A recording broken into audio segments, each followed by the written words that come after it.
الرحيم نحمده ونصلي على رسوله الكريم أما بعد فأعوذ بالله من الشيطان الرجيم بسم الله الرحمن الرحيم ربنا إني أسكنت من ذريتي بواد غير ذي زرع عند بيتك المحرم ربنا ليقيموا الصلاة فاجعل أفئدة من الناس تهوي إليهم وارزقهم من الثمرات لعلهم يشكرون صدق الله العظيم. وعن أبي أمامة الباهلي رضي الله عنه قال كان رسول الله صلى الله عليه وسلم لا يولي واليا إلا عممه وجعل صدره إلى الجانب الأيمن من الأذن. وعن أنس بن مالك رضي الله تعالى عنه قال جاء رجل إلى رسول الله صلى الله عليه وسلم وقال يا رسول الله الرجل يحب القوم ولا يبلغ عملهم. قال رسول الله صلى الله عليه وسلم المرء مع من أحب أو كما قال عليه الصلاة والسلام.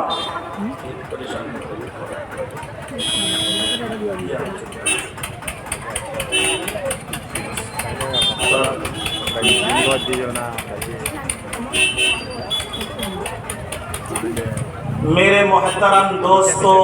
بزرگوں، عزیز ساتھیوں، حضرات علماء کرام، مہمانان عزام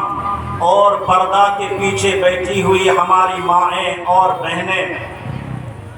یہ مدرسہ امدادیہ مجلس پور بازار کا اہم جلسہ ہے جسے یہاں کے علماء، حفاظ، نوجوان اور تمام مجلس پور والوں نے لمبی محنت، مشقت، آرزو، تمنا کے بعد کان رسول اللہ صلی اللہ علیہ وسلم لا یولی والیا الا عممہ وجعل صدره الى الجانب الایمن من الیمن کہ نبی کریم صلی اللہ علیہ وسلم کی عادت شریفہ تھی کہ جب آپ کسی آدمی کو کہیں کا امیر، حاکم، گورنر اور ذمہ دار بنا کر بھیجتے تھے تو اللہ کے رسول صلی اللہ علیہ وسلم اس امیر کے ماتھا پر پگڑی باندھ دیتے تھے اور آپ علیہ السلام اس پگڑی کا شملہ دائیں کان کی جانب تھوڑا لمبا کے لٹکا کر کے رکھتے تھے۔ اس حدیث کو صاحب مصنف ابن شیبہ، معجم طبرانی، مسند ابی یعلا نے روایت کیا ہے۔ اس کے باوجود حدیث کچھ کمزور ہے، لیکن حدیث سے یہ مضمون معلوم ہوا کہ نبی کریم صلی اللہ علیہ وسلم جب کسی صحابی کو کوئی ذمہ داری دے کر کہیں بھیجتے تھے تو آپ علیہ السلام ان کے سر میں پگڑی باندھ دیتے تھے۔ گویا کہ یہ پگڑی ایک ذمہ داری کی علامت اور حیثیت ہے۔ یہیں سے ہمارے مدرسوں میں یہ رواج آیا ہے کہ جب ایک بچہ کافی دن سے مدرسے میں پڑھ کر پورا قرآن حفظ کر کے حافظ بن جاتا ہے، یا قاری، یا عالم، یا ادیب، یا مفتی، یا قاضی بن جاتا ہے، تو گویا کہ مدرسے کے ذمہ دار یہ سمجھتے ہیں کہ اب ہمارا یہ بچہ لکھ پڑھ کر تعلیم کے میدان میں اس قابل ہو گیا، اس مرتبے کو پہنچ گیا ہے کہ یہ امت کی کچھ دینی ذمہ داری ادا کر سکتا ہے، نبھا سکتا ہے۔ تو اسی علامت کے طور پر بچوں کے سر میں پگڑی باندھ دی جاتی ہے تاکہ ان کو اس ذمہ داری کا احساس بھی ہو جائے اور اسی احساس کے ساتھ وہ مدرسے سے نکل کر دوسری جگہ دینی خدمات انجام دے سکیں۔ چنانچہ مدرسے سے جو بچے حافظ یا عالم کچھ بھی بن کے فارغ ہوتے ہیں تو وہ کہیں مکتب میں پڑھانے کی ذمہ داری یا مسجد میں نماز کی ذمہ داری یا بڑے مدرسے میں پڑھانے کی ذمہ داری یا امت میں کوئی دینی تنظیم یا مدرسہ یا اسکول یا کوئی اور رفاہی دینی سماجی تعلیمی کام کی ذمہ داری لے کر جہاں تک ان سے ہو سکے ان کو ادا کرنے کی وہ زندگی بھر کوشش اور جتن کرتا ہے۔ تو آج مجلس پور بازار کے امدادیہ مدرسے میں یہ جو دو حافظ بچے حافظ ہوئے اور ان کے سر میں جو پگڑی باندھی جائے گی، اکابر امت تشریف لا رہے ہیں، ان کے ہاتھوں سے پگڑی جائے گی، تو گویا کہ یہاں کے مدرسوں کے ذمہ داروں نے بھی ان دو بچوں کو ایک ذمہ داری ان کو سونپ کر ان کے سر پر پگڑی باندھنے کا یہ نظام کیا ہے۔ حضرات، یہ جو ہمارے مدارس کا نظام ہے، مکاتب کا نظام ہے، اور ہماری جو دینی تنظیمیں ہیں، چاہے جمعیت علماء ہو، مسلم پرسن اللہ ہو، چاہے دعوت و تبلیغ ہو یا کوئی اور بھی دینی تنظیم ہو، یہ سب دین اسلام کی اور جناب محمد الرسول اللہ صلی اللہ علیہ وسلم کی لائی ہوئی شریعت کی خدمت انجام دینے کی ایک شکل ہے۔ دیکھیں، جناب رسول اللہ صلی اللہ علیہ وسلم اپنے صحابہ کرام کو لے کر دین کے جتنے تقاضے ہوتے تھے ان کو پوری کرتے تھے۔ مسلم شریف کے اندر حدیث ہے، نبی کریم صلی اللہ علیہ وسلم نے فرمایا، کانا بنو اسرائیل یسوسہم الانبیاء، کہ بنی اسرائیل کے اندر ان کی سیاست، پولیٹیکل، راجنیتی اور پارٹی ان کے انبیاء علیہ السلام اور ان کے علماء کرام کیا کرتے تھے۔ آپ یہ نہ سمجھیے کہ مفتی صاحب کدھر بہک گئے نہ، کیا میں بہکنے گیا، میں جان بوجھ کر یہ مضمون آپ کو دینا چاہتا ہوں کہ سیاست اور راجنیتی اور پارٹی پولیٹیکل کرنا یہ دین کی باہر کی کوئی کام نہیں ہے۔ میرے نبی صلی اللہ علیہ وسلم نے سیاست، راجنیتی اور پارٹی پولیٹیکل کیا، چاہے الگ زبان اور بھاشا میں اس کا کوئی نام دے دیا جائے۔ مدینہ منورہ ایک راجدھانی تھی، نبی کریم صلی اللہ علیہ وسلم اس کے بادشاہ تھے، اس لیے تو کہتے ہیں شہنشاہ دو عالم، سرکار دو آدم، مدینے کے تاجدار۔ یہ کیا ہے؟ یہ نبی کریم صلی اللہ علیہ وسلم بادشاہ تھے۔ آج ہم لوگوں نے دین کے جس طرح دیگر شعبے میں بگاڑ پیدا کیا ہے، اسی طرح سیاست اور راجنیتی میں بھی بگاڑ پیدا کیا ہے۔ آج ضرورت ہے کہ جو آدمی جس شعبے سے رہ کر کچھ کام اور خدمات انجام دے رہا ہے، اس شعبے سے متعلق دین کی جانکاری اور علم حاصل کرنا ان کے لیے ضروری ہے۔ آج یہ باتیں ہمارے سامنے آ جانا ضروری ہے۔ آج بعض دفعہ مسلم پرسن اللہ یہ سمجھتے ہیں کہ دین کا اصل کام ہم کرتے ہیں، جمعیت علماء کبھی یہ سمجھتے ہیں کہ اصل کام ہم کرتے ہیں، کبھی دعوت و تبلیغ والے یہ سمجھتے ہیں کہ اصل کام ہم کرتے ہیں، کبھی مدارس والے سمجھتے ہیں کہ اصل کام ہم کرتے ہیں۔ نہیں، سبھی دینی کام کر رہے ہیں، بلکہ جو دین کا کوئی ایک شعبے میں زیادہ وقت دے رہا ہے اور دوسرے شعبے میں دوسرا آدمی وقت دے رہا ہے، وہ ہمارا معاون ہے، ہمارا تعاون کر رہا ہے۔ جیسے ہم مدرسے والے دعوت و تبلیغ میں زیادہ وقت نہیں دے پاتے، تو جو لوگ دعوت و تبلیغ میں زیادہ وقت دے رہے ہیں وہ ہمارے اوپر احسان کر رہے ہیں کہ ہمارے جو کرنے کے کام اور ذمہ داری تھی وہ کر رہے ہیں۔ خلاصہ یہ ہے، حضرت قاری طیب صاحب رحمۃ اللہ علیہ فرماتے ہیں کہ ہمارے اکابر میں گویا کے معنوی طور پر تقسیم کار تھا، کسی نے مدرسے کے نظام کو سنبھالا، کسی نے مکتب کے، کسی نے مسجد کے، کسی نے دعوت و تبلیغ کے اور کسی نے جمعیت علماء کے، ورنہ ہر جگہ قرآن حدیث کی بات ہوتی ہے، ہر جگہ جناب محمد الرسول اللہ صلی اللہ علیہ وسلم کو شریعت کو سیکھنے اور اس کو پھیلانے کی بات ہوتی ہے، ہر جگہ اس کی حفاظت کی بات ہوتی ہے۔ تو آج لوگوں کی ذمہ داریاں بڑھ گئی، زندگی کا وقت مختصر ہو گیا اور کام بہت زیادہ ہے، تو معنوی طور پر اللہ نے گویا کہ یہ تقسیم کار کر دیا ہے۔ اس لیے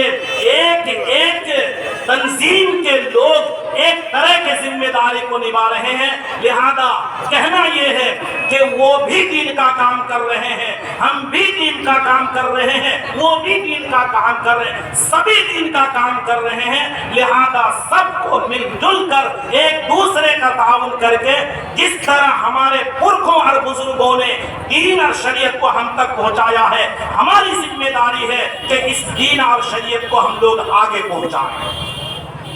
ایک بات ہوئی،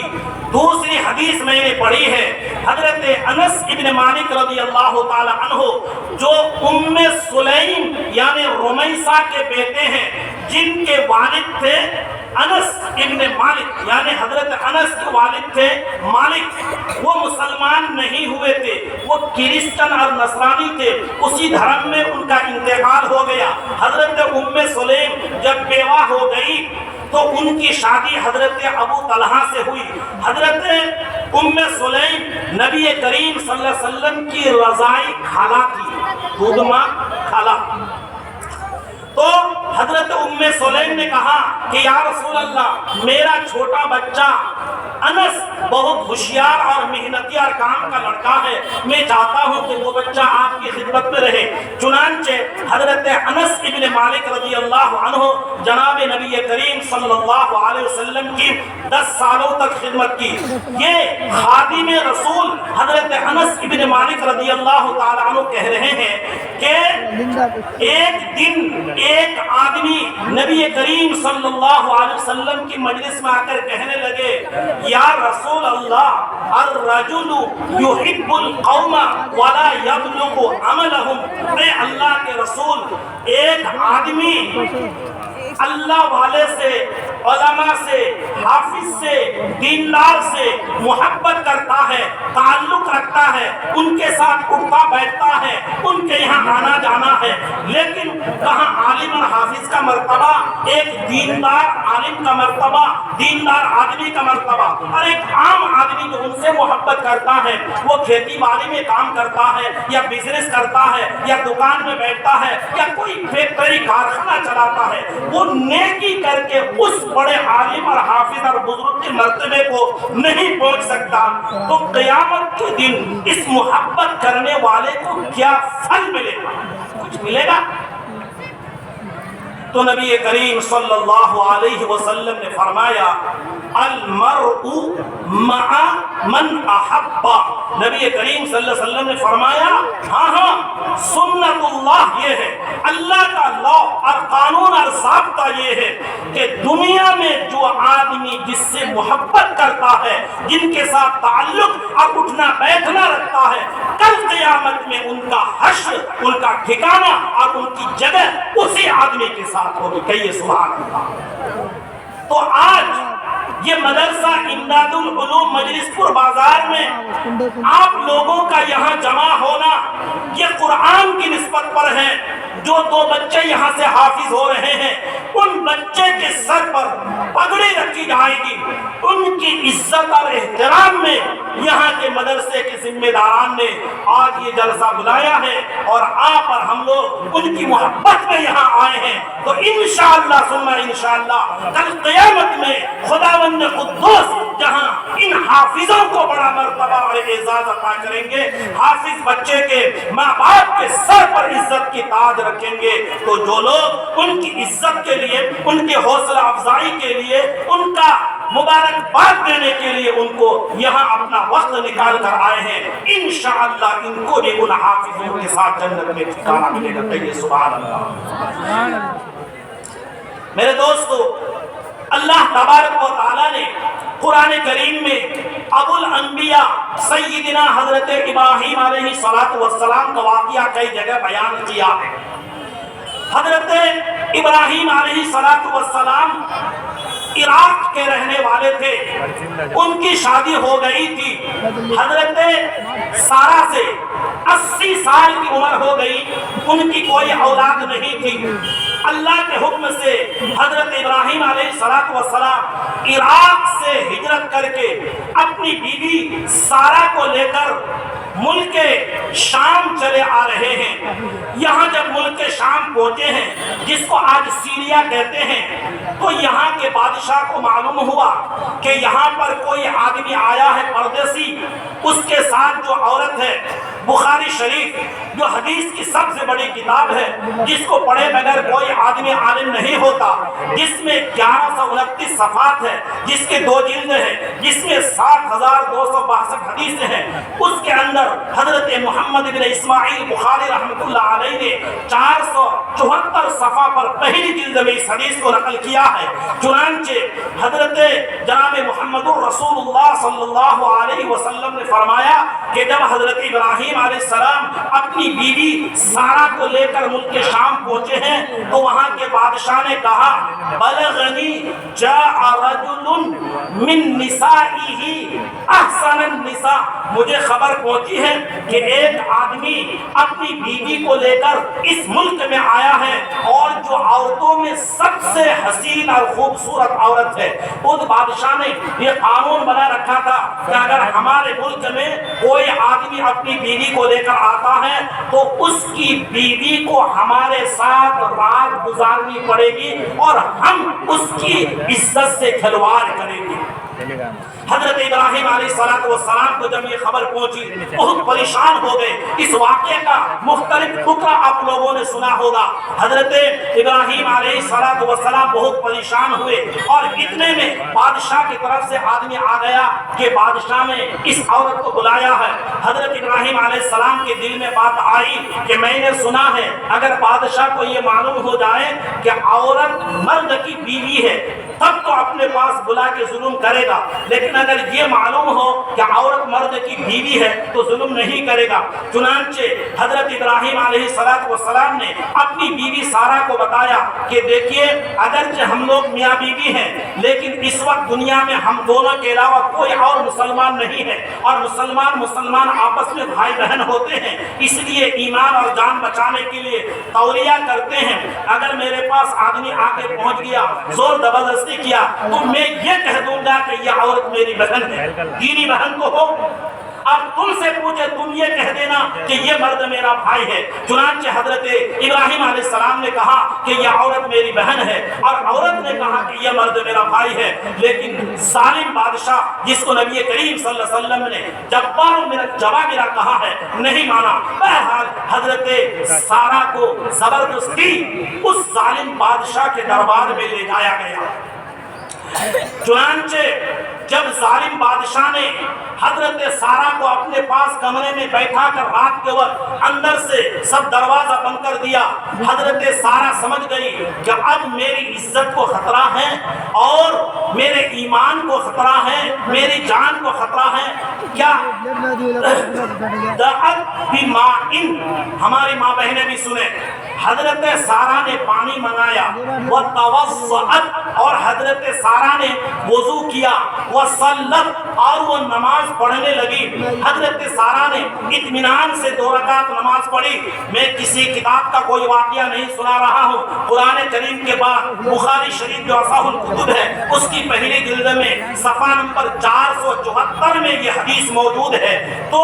حضرت سارہ رضی اللہ تعالی عنہ نماز سے فارغ ہونے کے بعد اللہ سے دعا کی۔ حضرت سارہ نے جو دعا کی تھی، ہماری ماں بہنیں دعا کے ان الفاظ کو یاد رکھیں۔ حضرت سارہ نے کہا تھا اللہم ان کنت آمنت بک وبرسولک،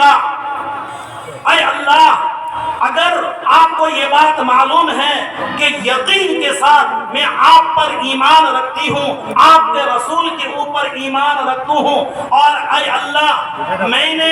اپنی عزت کے اوپر اپنے شوہر کے علاوہ کسی کو ہاتھ لگانے نہیں دیا ہے، فلا تسلط علی الکافر، اے اللہ تو آپ میرے اوپر کسی کافر اور نافرمان کو مسلط اور غالب مت کیجیے۔ بخاری شریف کے اندر حدیث ہے جب حضرت سارہ نے یہ دعا کیا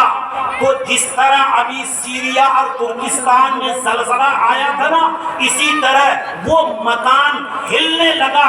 کپانے لگا۔ یہ ظالم بادشاہ سمجھا کہ اب تو میں ہلاک ہو جاؤں گا، مر جاؤں گا۔ وہ ظالم بادشاہ حضرت سارہ سے درخواست کرنے لگی کہ آپ دعا کر دیجئے میں بچ جاؤں، میری جان بچ جائے تو پھر میں آپ سے کوئی غلط کام نہیں کروں گا، آپ کے بدن پر ہاتھ نہیں لگاؤں گا۔ چنانچہ حضرت سارہ نے بھی یہ سمجھا کہ اگر یہ ظالم مر گیا تو پھر صبح کو لوگ مجھے اور میرے شوہر کو اس جرم میں مار ڈالیں گے کہ ہم نے اس بادشاہ کا مرڈر کیا ہے۔ حضرت سارہ نے دعا کر دیا اور وہ مکان ہلنا بند کر دیا اور بادشاہ صحیح حالت میں رہ گیا۔ لیکن تھوڑی دیر کے بعد بادشاہ کی پھر نیت بگڑ گئی۔ اسی طرح 3 بار ہوا۔ جب اس طرح 3 بار ہو گیا، بخاری شریف کے اندر حدیث ہے دعا حجبتہ وقال،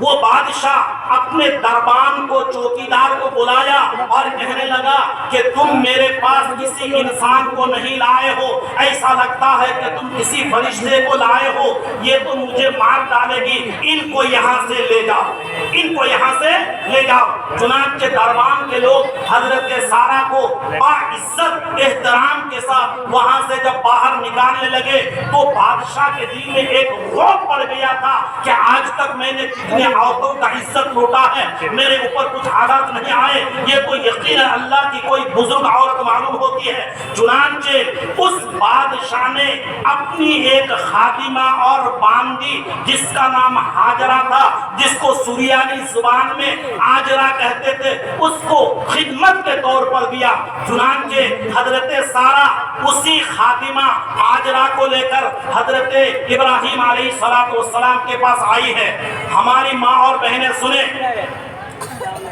جلسوں میں بہت تقریریں بھی ہوگی، لوگ آئیں گے، بیانات کریں گے۔